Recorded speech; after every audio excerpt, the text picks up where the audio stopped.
This is old Claude again, and I want to speak with you about your destiny. Folk have written so much about that, but you can achieve an awful lot without God. A lot of people have done that, and then God has even used we'd say non-believers or whatever to accomplish His purpose, both in the Old Testament and New Testament. I mean, forward, even to the present day, especially with rulers. God can put His finger on someone like Old Testament Cyrus to accomplish His purposes. But for a lot of people who try to accomplish things without God's help, they'll wind up like the farmer. I don't know whether he was mythical or not, but he was the subject of a parable which Jesus told. And here was this fellow with a very distressing situation. He'd had a bumper harvest, and he didn't know where he was going to put it. He stewed about it, and then he said, I know what I'll do. I'll tear down my barns and build bigger. And then I'll say to myself, soul, take thine ease, for thou hast much goods laid up for many years. So eat, drink, and be merry. And while he's having this bit of revelry, then there comes this rather intrusive voice that says, fool, this night will your soul be required of you. Then who shall these things be that you have laid up? What a rude awakening. But we want to come to the place where we can have some assurance that what we are about is what God would have us be about. Paul said this, I fought the good fight, 2 Timothy 4:7. I fought the good fight, I finished the race, I've kept the faith.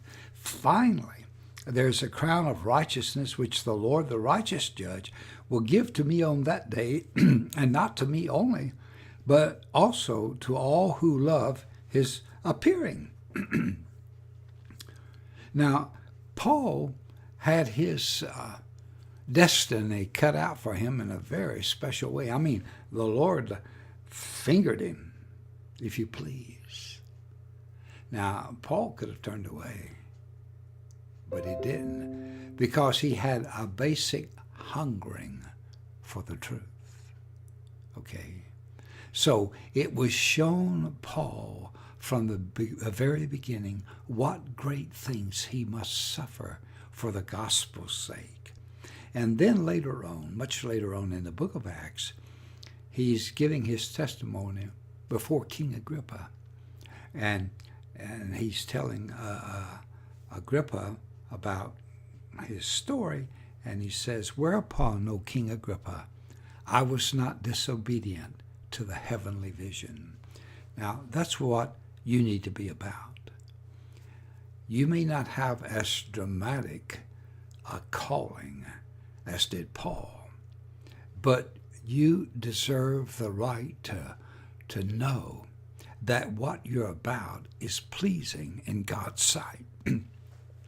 This is where the body comes in.